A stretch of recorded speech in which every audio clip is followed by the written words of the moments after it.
Yeah, we should probably be good there on that. I'm Cajun man. Batman. I'm Bruce Wayne. I mean, wait, what? No, I said Batman. I'm covered by red pepper and cayenne. That's the beginning clip before the actual show. I hope so.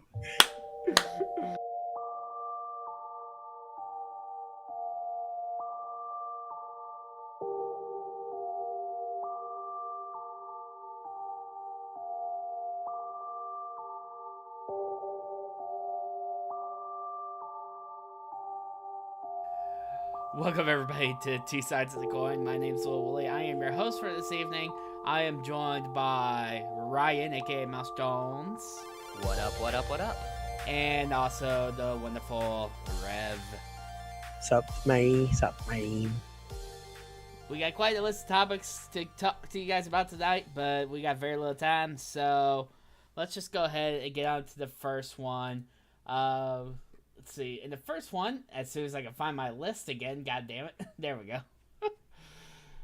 First one, Cody Rhodes shoots on Vince Russo. Ryan, you want to kind of kick us off here? So initially, with the All-In event, Cody Rhodes, which is Cody Rhodes' event, Vince Russo was going to be on the StarCast, which was the huge podcast. And they kind of were like, well, we weren't aware of that. We don't have full control of it, but because of his actions, we don't want him there.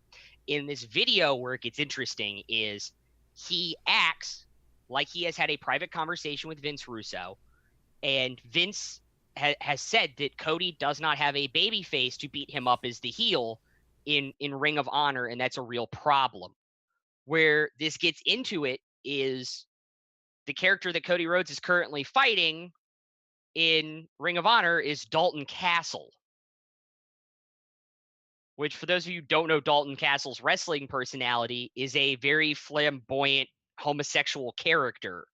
And that's part of the reason they don't want Vince involved at all in Weekend. And it kind of gets to this larger issue of Vince Russo has always been this homophobic person. He got accused and actually sued for racism in WCW era. And it seems like he hasn't changed and hasn't gotten with the times. And Cody has essentially had enough of it and throws Russo under the bus for 4 straight minutes. So you're telling me, just make sure that I understand this, because I don't give a damn about this whatsoever.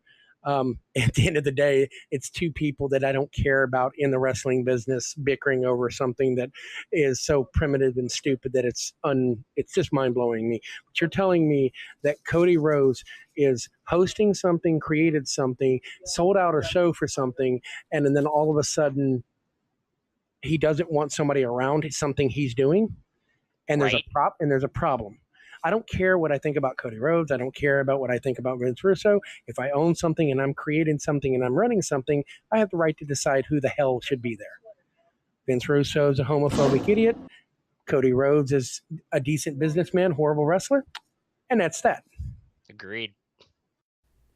All right, next on the agenda, number 2, we have the state of New Jersey. Thanks to the most recently repealed sports betting law that the Supreme Court shut down, New Jersey is trying to get the NCAA to take them off the ban list for their tournaments that the NCAA holds for all its sports. From my understanding of it, whenever they extended all the tournaments for the national championships, New Jersey was like one of the very few places that didn't get anything through 2022. So, let's go ahead and start with Rev. The thing that makes no sense about this, okay, I understand what New Jersey's trying to do. They're just trying to get more revenue, but explain something to me. The NCAA as a whole is a corrupt and very dishonest organization that runs thousands of kids' life. And now they want to act like they're on some more high ground by not giving New Jersey back gambling and hosting tournaments there for it. That literally makes no damn sense to me. Like, you literally I was watching a story yesterday on YouTube. There's a football player that played for Baylor that lost his scholarship and was kicked out of college, could not play football again because somebody showed kindness and didn't let him sleep on the damn road. But you're going to say that New Jersey can't host any tournament, not just championships, bro. It's any tournament at all. So I want to know why a organization that has now banned 2 athletes from ever competing at the college level again because they have a YouTube or Twitch channel and are making money off of it thinks they have the moral high ground in any situation. You don't. When you get to the point where you're banning people from your organization for having a entertainment life, you may have a problem. So standing the moral high ground with New Jersey makes no damn sense. I think betting on all college sports should be illegal across the board in every state. I think because they can get coerced into throwing games more easily maybe than the major league level because they are teenagers and kids and still young adults. I feel like I have to agree with you on that. In that, when's the last time you heard of a pro game getting thrown on purpose for money? That's true. That's very. But when's very the last true. time you heard one for college football? 5 years ago. Yeah. So I mean, it just makes no damn sense. Yeah.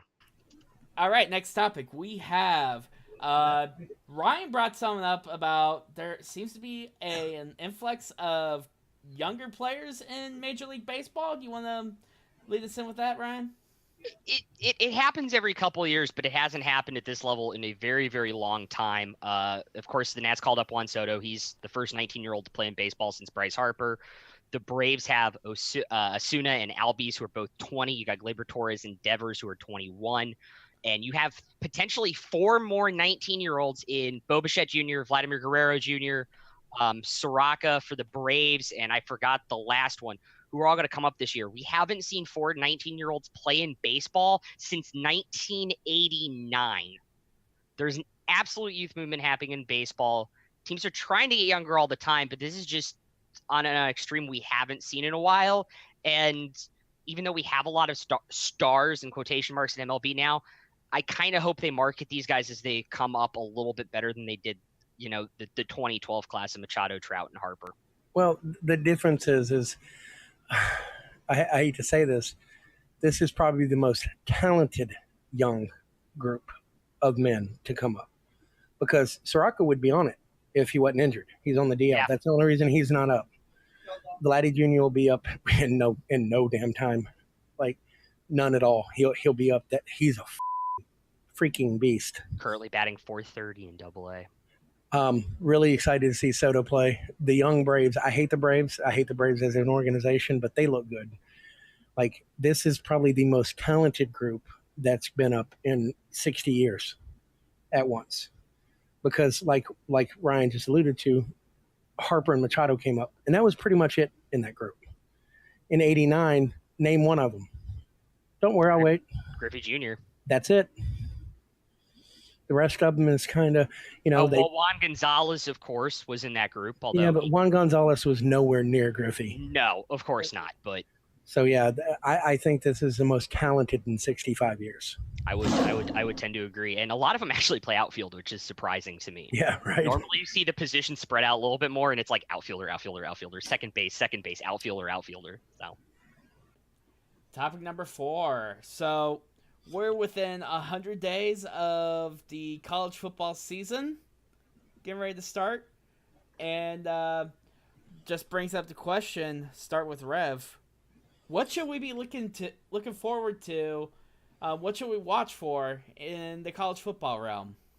Can the SEC actually be dethroned?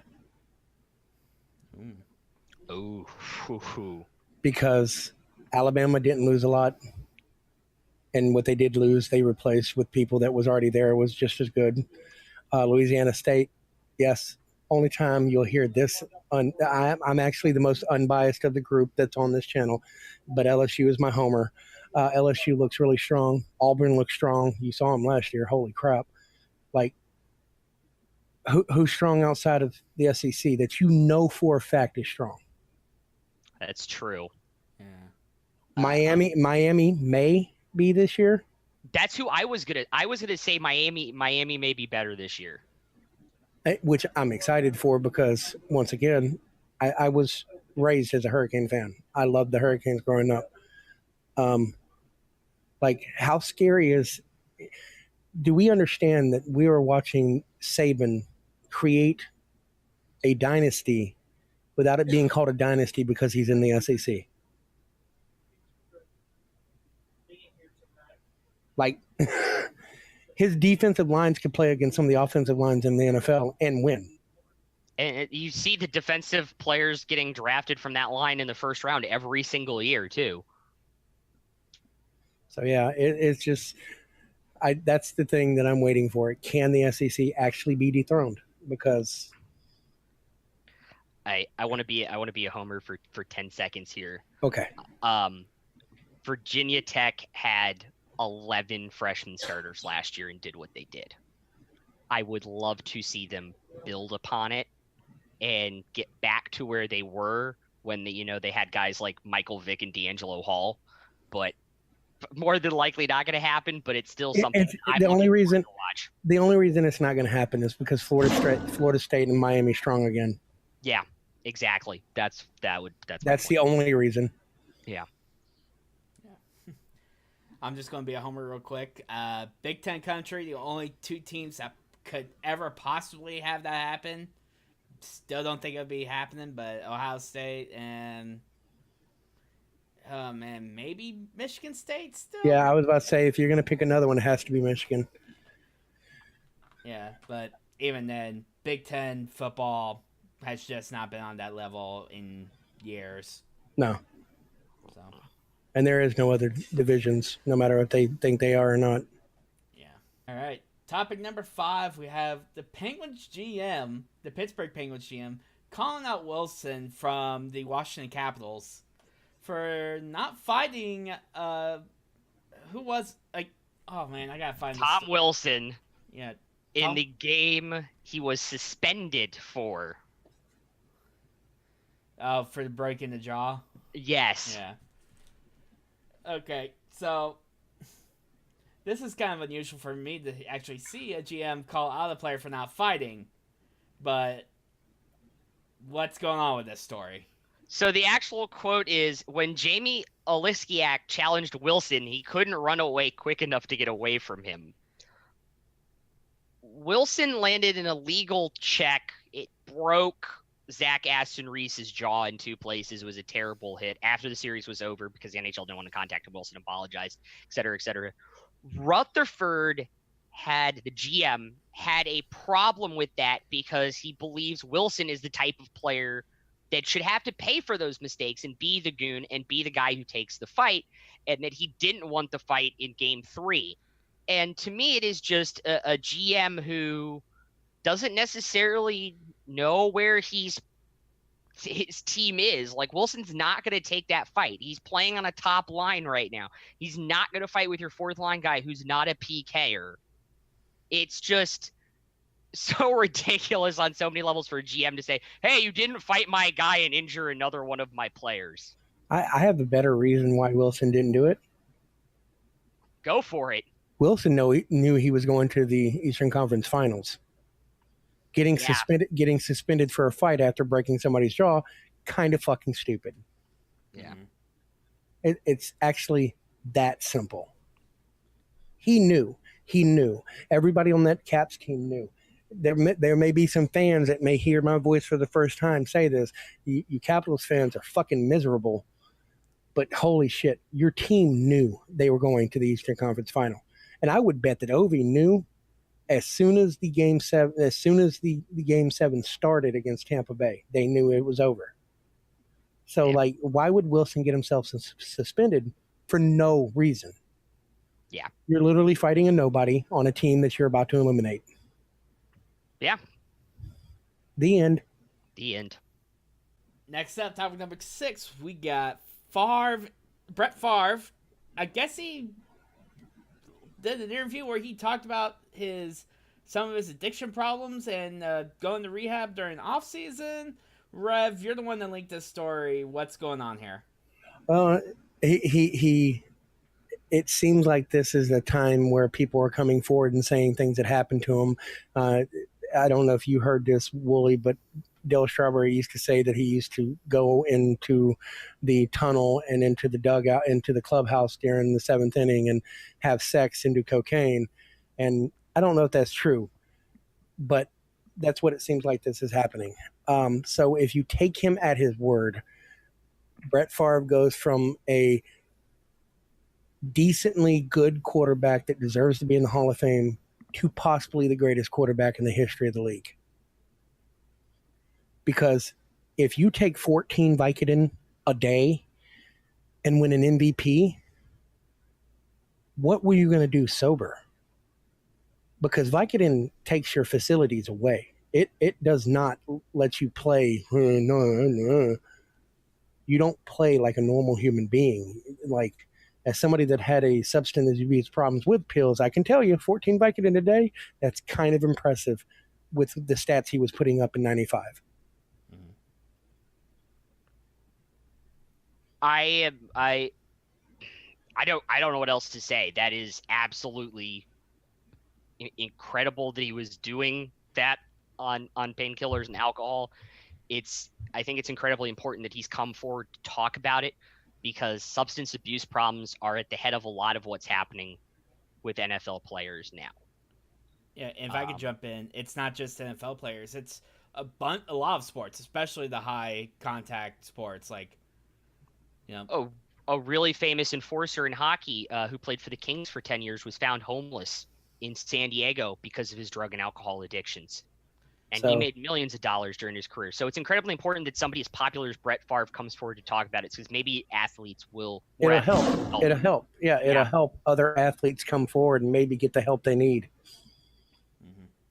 Yeah, definitely. It's always been an issue in sports, and stories like this, whenever they pop up, just a big reminder. Topic number 7. Oh, boy. I actually read this story, and I can't believe that this happened. So, Ryan, do you want to talk about this, or you want me to? Yes, I will talk about this. Carson Meyer, who was drafted 2 years ago by the Blue Jackets, is playing in his senior year at Miami of Ohio, although did not actually play in any games this year because they thought he had mono or some rare genetic condition. He was losing muscle density. He was losing weight. He couldn't put on any weight. He was losing his appetite randomly. They had narrowed it down to like 2 genetic illnesses that it could be. Both of them were negative when they tested him for it. And then he goes to the bathroom, and out comes a 25-inch tapeworm. The insane part to me is you get medical tests for 16 months, and no one thinks to scan for a tapeworm. This story is disgusting on so many levels. Like, we just finished talking about somebody that's playing pros and doing drugs and alcohol to live their life, and the medicine of today couldn't find a 2-foot.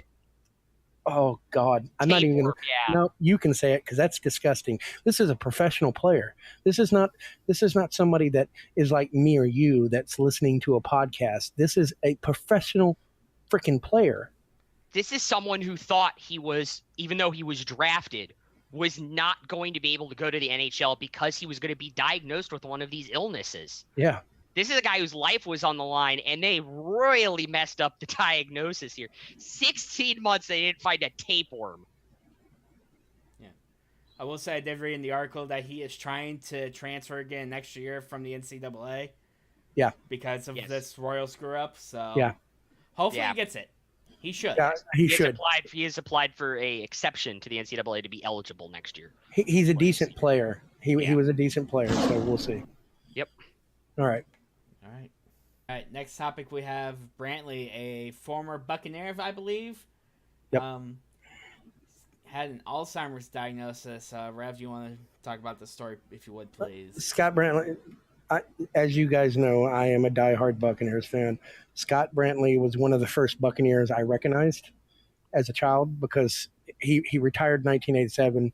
He was forced out of the league in 1987. So I was only 9 years old, but I was at Jolly Roger. I was such a big Buccaneers fan.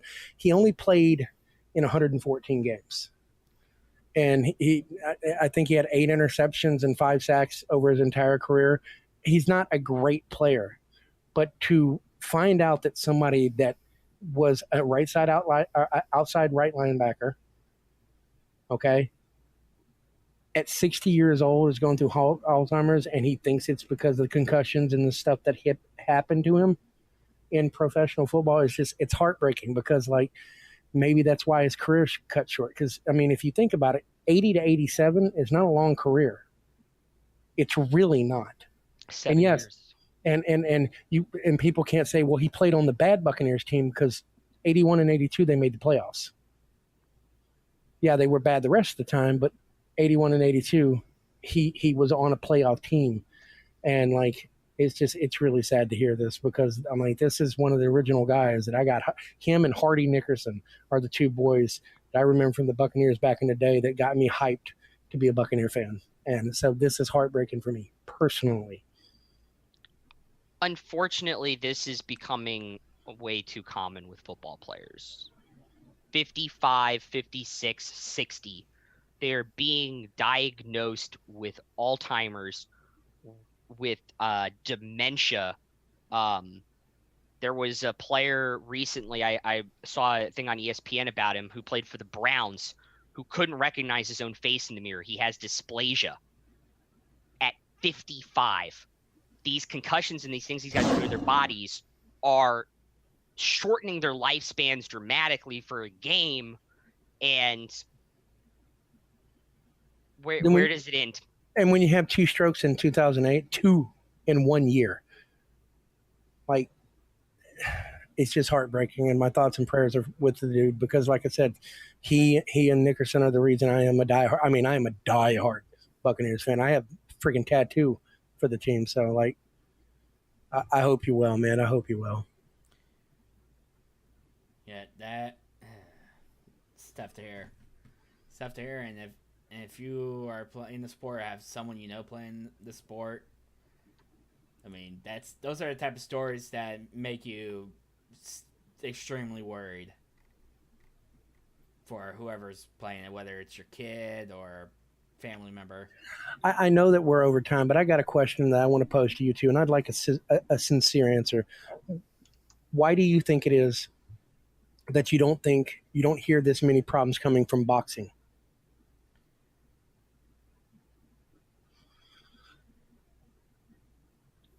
I honestly do not know. Isn't that weird to you? I thought about that today when I was I know boxing in the mid to late 90s and early 2000s did a lot with I forgot the name of the company. I think it's ProGuard, and did a lot in terms of studying and understanding how mouth guards protected the jaw from going up on knockouts and stuff. And it helped. I think they said it reduced the effect or the amount of concussions by like 35%. And they did a lot with that. And then I think the NFL only started implementing ProGuards in 2012, by the way. My return volley to you is, there is nobody in the league in the last, I would say, 20 years that did more damage to a human being's head in pro football as Mike Tyson did. Yeah. I mean, that is something, like, we never hear about. Like, we always, like, see the stories like Muhammad Ali and, like, what he's been like what he was like in his later years, but that's it. Yeah. And he was, what, 66 when he was diagnosed with Alzheimer's? Yeah. So it's even later than a lot Brantley. of these. Yeah, than Brantley and a lot of other football players. It's crazy. Do you think if maybe it's like because you're purposely going for the head? No, I think it's because of what Ryan said. I think the sport as a whole saw that there were people like Sugar Ray Leonard, who was a hard-hitting small man, Mike Tyson, George Foreman in his old age, Klitschko. Like, there was some Chris Bird. like Roy Jones Jr., you're talking about some of the greatest boxers of all time. They were all power hitters. And I think they recognized that there's no Jack Johnson in the group, but there was Mike Tyson. I don't think anybody in the history of baseball had a harder right hook than Mike Tyson. Nobody, ever. And I think they saw that and did the thing with the guards. I think Ryan's right. Secondarily, boxing even took a step further, even further back than that. They realized that these guys were getting concussions in fight and stuff, and mandated more time off between fights, I believe, in the early 80s. Yeah. No, it was right after Tyson started, so 86, 87. Yeah, around that time. Yeah. Giving the brain a little bit more of a chance to heal. All that stuff just adds up. If you go back and watch a professional pre-Mike Tyson, the refs were much different human beings as they are from Mike Tyson on. The refs have a lot more control now than they did back in the day. Mm-hmm. So Ryan's right. Yeah, I don't want to talk about the next conversation piece, so I'm just running this one over. Yeah, well, because the next two that we have here, one of them is just kind of completely random just because we are coming up on it, and all three of us had a team in the conference finals round, and now me and Ryan have our two teams in the Stanley Cup final. So, prediction Stanley Cup finals. Let's just go. Let's do it. The entire series reacts and goes with whoever wins game one. Period. I watched both teams. My team was eliminated by one of them. I made you the hockey fan you are with the Knights because of the other. Mm-hmm. I'm telling you now, if Capitals come out like they did against the Lightning, this will be a 5-game series for Washington. If the Knights get any offense at all, to where they look like they can push it back against that Capitals defense, it'll be a 6-game series for the Knights. So I'm going to probably end up going with the Knights here, as much as that sucks because I want to see the Capitals win. But they just played 5 games. Washington just played a 5-game series and then took 2 games off and still won. The Knights hasn't really had any competition.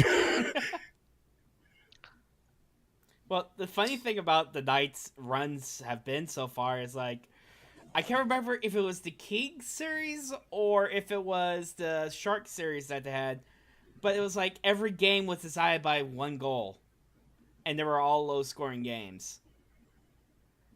And you just look at just what Marc-Andre Fleury has done throughout the series. His save percentage was what we talk about, Ryan, .947. 948. Yeah. It's just ridiculous. He's had 4 shutouts in the playoffs so far. I mean, to me, it's all about what the goalies do. Because Holtby, he's still got some good stats going for him as well. He's right up there, neck and neck with Marc-Andre Fleury. It's going to be an interesting series. I'm going to throw some numbers out here. The Capitals are averaging 111 high-risk scoring chances per 60 minutes. The Knights are averaging 98. The Capitals averaged those high-risk scoring chances against a team whose top 2 defensive pairs were only allowing 7.1 high-risk scoring chances per 60. The Knights' top 2 defensive pairs, 12.3. And that's why I said the Knights has to get going. And here's another statistic for you. Marc-Andre Fleury's career against the Capitals, 8-6, with a 2.81 goals allowed, a 900 save percentage, and 1 shutout. He has allowed 3+ goals in 10 of his 14 playoff games against the Capitals. But how many series wins does he have over the Capitals right now? 2, because it's not because no. I'm going to say because he played in 4 series. The Penguins won all 4 series, but he only started 2 games in 2 of those series because he allowed those 3 goals. He was pulled for Matt Murray in the second game that he started in those series both times. That was my butt. Okay. And I kind of mentioned this whenever we were having our private conversations over Discord, Ryan. It's that the Knights, the goalie coach, has been putting in a new system with Marc-Andre Fleury, and Fleury's been following that system, and he's been doing really well with that system. So, Yeah. I mean, the scary part about the high-risk scoring chances of the Capitals is they're averaging 11 less 5v5 minutes per game than the Knights, and are doing that. If the Capitals stay out of the box, that number goes up, and that can get really, really scary. The other thing is the Capitals' secondary scoring is outscoring their opponents 4-1. And I refer to second, third, and fourth line scoring with that. The Knights are 1-1 on their secondary scoring. Ooh. The goaltending is literally Fleury is going to have to steal 4 games if the Knights want a chance to win. Now, there's no goalie playing left. Well, in the final I hear. Look, that I think could steal a series more than Marc-Andre Fleury, though. No, Vasilevsky could have, but he had no offense. But I digress. He did steal 2 games. I hear y'all talking a whole lot of shit. Who's winning and how many games? Caps in 6. I'm going to go Knights in 6. I kind of wish that it would be Knights in 5 just because I want to see that party in Vegas whenever the Knights lift the cup. But okay. I'm going to rain on your Knights in 5 parade. Because if they do it in 5 games, they will win the Stanley Cup in 19 games. Only one other team has ever done that. The leading scorers on that team were Wayne Gretzky and Messier. Okay? Yeah, I mean... I hear a thunderstorm running. There's no lightning. But it damn sure looks golden. I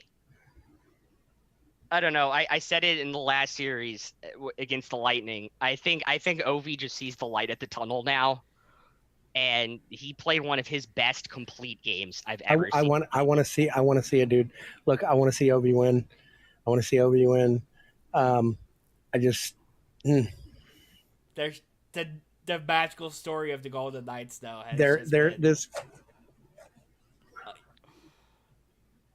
Like, I think the last thing I'll say about the series is it's going to be a great series. I can't wait to watch it.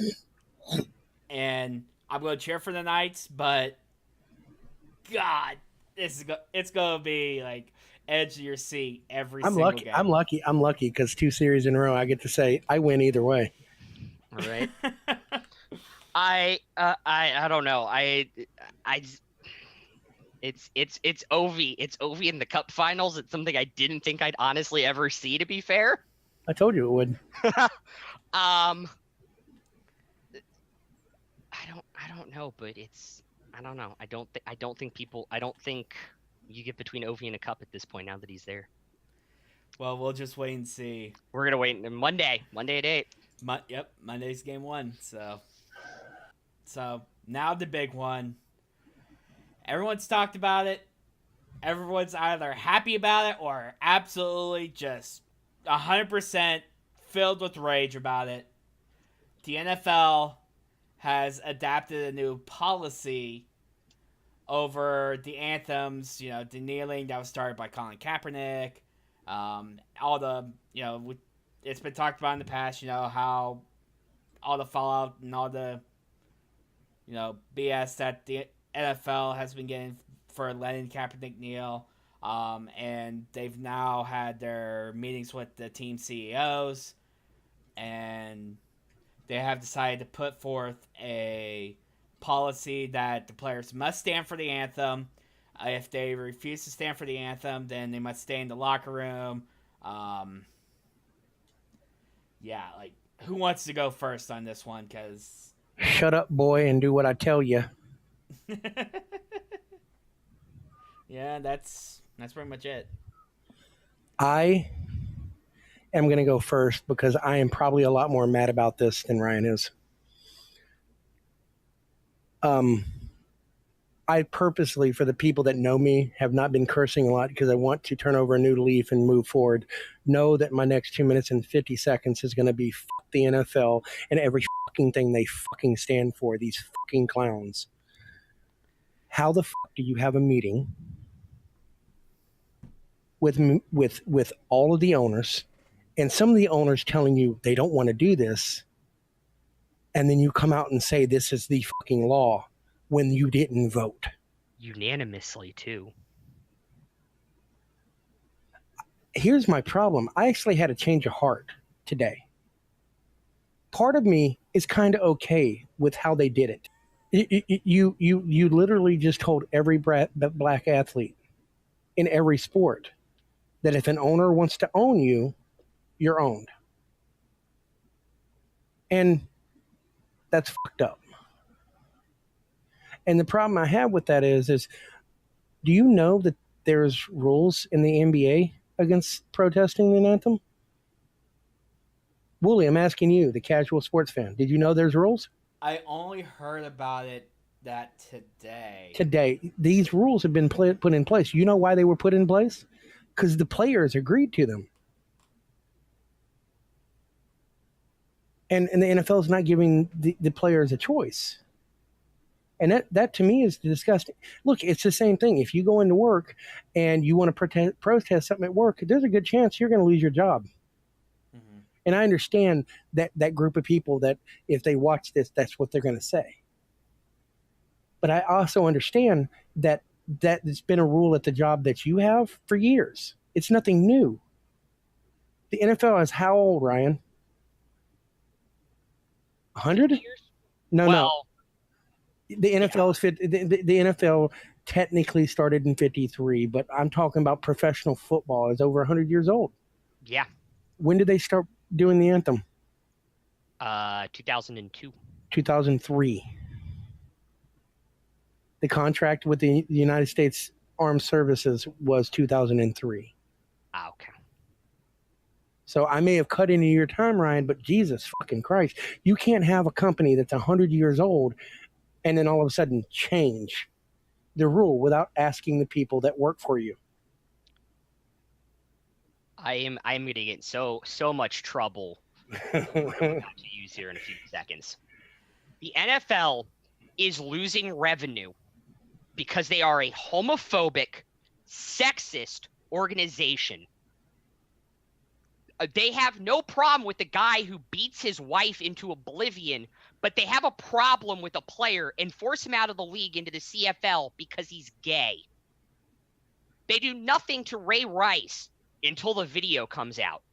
And now they're trying to gaslight us and say that, no, the problem is because our players have too much of a voice. And you expect us to believe that? Mm-hmm. Are you kidding me? You get in more trouble now for standing up for the anthem or for kneeling for the anthem rather than standing than you do for beating your wife, provided there's not a video or a photo that comes out of it. Let me ask you a real question. As a human being, we're not even talking about a sports fan. As a human being, how does it make you feel when you get told as an American to get out of your own country? Trash. Yeah, it's like you're treating me like a piece of trash. What's his name? Sterling Brown? Yeah. You know why Kaepernick started fucking kneeling? Situations like Sterling Brown. Shannon Sharp said it today better than any human being on earth can say it. So I will use his words and make sure that I quote it to him to know I used his words. We live in a society where at any point in time, a black man can be taken away from his family for simply being black. Shannon Sharp used the words, "I'm a shooter brother size" today. My brothers used to use that about the cops in New Orleans in 1996, 1997, 1998, 1999. How the hell? I thank God. I feel bad for Sterling Brown because this done to him. I thank God that there was a fucking camera on that officer to show the injustice that he's going through, because it's once again using Shannon Sharp. Sorry, Shannon Sharp touched my heart today in ways I didn't think a human being could. That was not my personal friend. His statement was basically, without that camera, we'd have never known the truth. Yeah. And that means we would have thought Sterling Brown was an angry black man that was just fighting the cops. Thank God he was rich. Or well known. Sorry, well known. One of the most outspoken players in terms of the protest and talking about why they're important is Chris Long. A white guy. A white guy. Eagles. And he took a screenshot of Mike Pence's tweet when the policy was announced. And Mike Pence's tweet was #winning. And he just had a picture of it with the caption, "But this isn't supposed to be about politics and football, right?" And the last time I checked, just correct me if I'm wrong, the last person that said #and winning together ended up being a drug addict. Yeah. And out of his fucking mind. Yep. Drinking tiger's blood. Yeah. I'm going to back off from something I said on Twitter. I said I was going to completely boycott the NFL. I'm going to support the San Francisco 49ers this year. They're the only... No. I'm going to support the New York Jets. I'm going to support the Tampa Bay Buccaneers. And any team that comes forward and says, one, they're either going to they're going to pay the fines for the players, or like, there's a team, and nobody has, if I missed it, tell me down below in the comments. There's a team that said that they're going to make every person that works for them, concession, everything, stop moving and respect that flag. Because if the black athletes have to do it, so does every working human being in their stadium. I believe that was the 49ers that did that. I thought it was the Jets. It might have been. I'd have to look at it too, but because and before anybody goes, but the Buccaneers ain't going to do nothing. You're right, because the Buccaneers is not owned by an American, and he doesn't give a shit regardless. He honestly doesn't care. It is the 49ers who are going to stop concession sales during the anthem, by the way. The only problem I have with this, and I said it on Facebook today, the 49ers are so against this, right? Then why isn't Kaepernick their backup quarterback? Honestly, collusion. Oh, no, that's already been proven. And that conversation will be a special off episode between me and Ryan sometime this weekend, because I am livid about that shit. But we'll get to that. Yeah, no, it's fucking crazy. Literally no other explanation now. There's literal proof now. There's literal proof. I think the craziest thing today is the craziest thing about this is they announced this unanimous decision. Two teams have come out and said that they voted against it verbally because there was never an official vote. And one abstained. And two abstained. Yeah, I mean, where's the unanimous in that, boys? Hey, can I ask you a question? Sure. I've been waiting 6 years to say this, especially you, Ryan. Over under week 10, Goodell is no longer the commissioner. Under. Ooh. Their ratings are going to be so bad, they are going to boot it by week 5. Here's the thing. The first time an athlete stays in the clubhouse, Trump supporters, that section of the United States will say, see, it's no different. Fuck them. I'm going to stop watching. And now you're going to have a lot of Black America go, you want us to do something and still watch you? Fuck you. Hockey's going to get an increase. Want to bet? I'll take that bet. Yeah, definitely. Hockey's going to get an increase. Yeah, hockey's definitely going to get an increase from this. College football, who's already miles ahead of them in the ratings, is going to get an increase. You want to know my biggest? Who's going to get the biggest increase in ratings from this? WWE. MLB playoffs. Ooh. That still depends on who's in the playoffs, brother, because there's some boring ass teams. I just have a thing that I think the postseason is gonna be bigger this year. So just to make sure it's clear, I'm okay with them telling their employees that they have to do it if the employees agree. Yeah, and that's the big issue right now because the Players Association has come out and said they have not talked to us about this. They actually told us the opposite was going to happen. And that they're now starting to look into whether it violates the CBA. And we're already talking. It doesn't violate the CBA because they can pedal back the fine. If they take the fine away and just do penalties, it doesn't violate the CBA in any way because they are business owners and have the right to tell their employees to do and act a certain way while on the clock. And when you're in the stadium to play football, unfortunately for us, as mad as we can be, they're on the clock. Yeah, and I feel like no matter what happens, and I said this on Twitter, no matter what happens, the NFL is going to lose in a big way, one way or the other. Because they better be glad. They better be glad it didn't happen in 2020 when the next XFL starts, because that would be automatic ratings to Vince McMahon. Yeah, and well, here's the thing. Remember, 2019, the Alliance of American Football starts.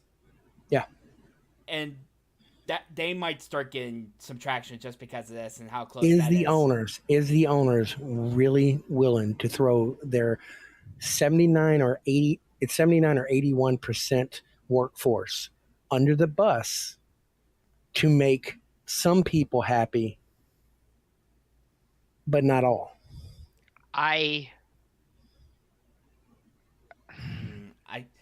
It's a lose-lose situation. You do one thing, you're going to tick off one half of the audience. You do the opposite thing, you're going to tick off the other half.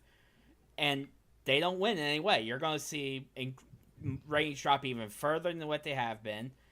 You're going to see the players get totally disenfranchised and just, not wanting to play really in the NFL.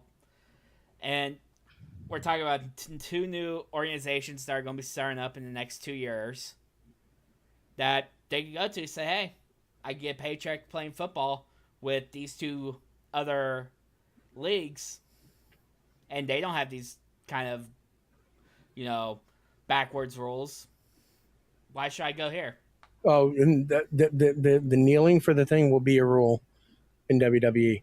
I mean, XFL. That will be a rule. Guarantee to you. But at least be something that they would agree to because they'll probably be upfront about it. And it would be an onset rule, correct? It would be an onset rule. I think I've been trying to find the person who said this. I forgot who said it, but I saw this today, and I think it sums it up pretty good. The NBA has done a fantastic job of trying to build their audience towards the future. They're trying to get young people engaged who have a social conscience about issues. The NFL, in kind, has now decided to steer towards the 65-plus-year-old white racist people. Yeah. Mm-hmm. White racist people. And that is not going to build your brand up to the future because those people are going to die sooner than the 18 and 19-year-olds that, hockey and the NBA and even to a certain extent baseball, I guess, are stealing from you underneath your feet. You are essentially cutting your nose off to spite your face. For what?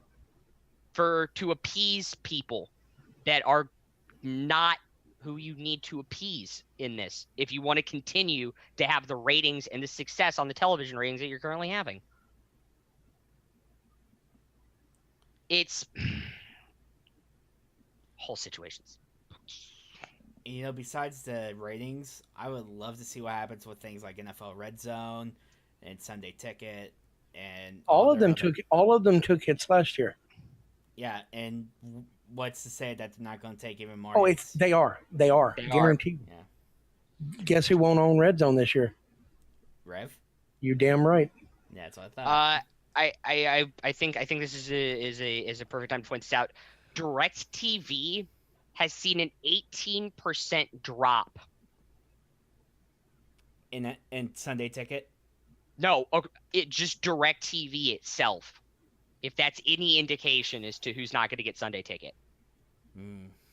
They had a 6% drop last year in their overall people who were subscribed to DirecTV, which equated to a roughly 15% drop in Sunday ticket.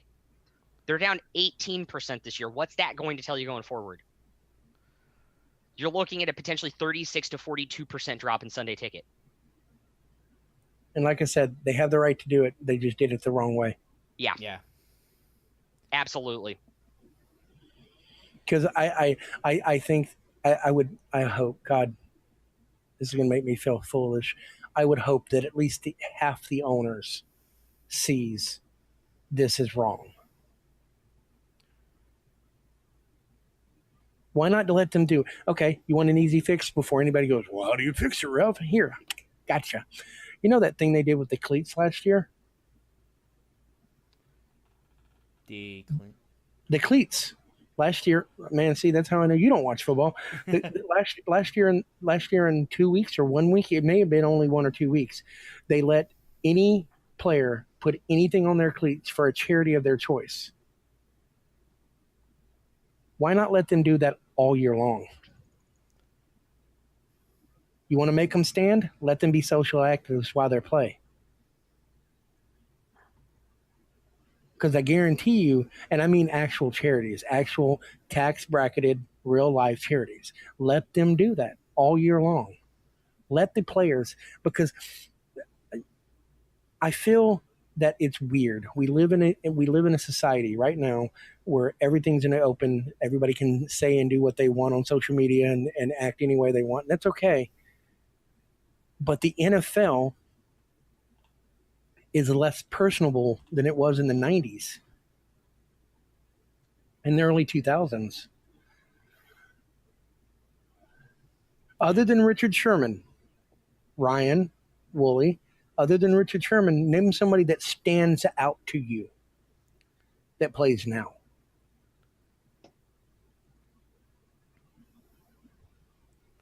And not because they're Tom Brady or Drew Brees or Aaron Rodgers, because they're really good at football. But let me ask the same question. Think of the 90s, somebody that stood out because of how funny they were or how good they were, but how much they did silly and stupid shit at times.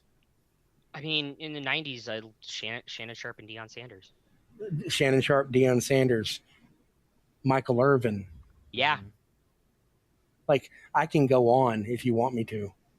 Like, literally, I can go on and on and on where people were bigger than the sport. Like, we're going to have a show hopefully coming out the next week with most transcendent players. Like, that's what we're talking about. Like, there's nobody now other than Richard Sherman and now Kaepernick and Eric Reed. And that's because they've been colluded against to have jobs when they're better than half of the people that start at the positions they play. All because they wanted to be activists for a cause they believed in. Not because they were being forced to. And like this year, what's going to happen, you're going to see a lot of people stand in those tunnels and stand in the locker room just to prove a point. You don't own me. I own you. I make your money, not the other way around. Mm-hmm. Because you know what I'd like to see the NFL Players Association do? Start week 1, middle of the games, walk off the field and strike.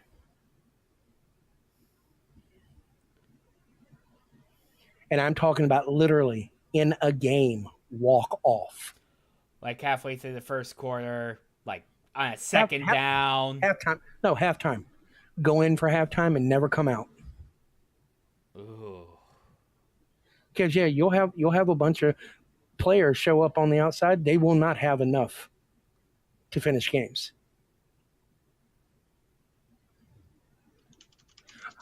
I got another example of something worse that can happen for the NFL.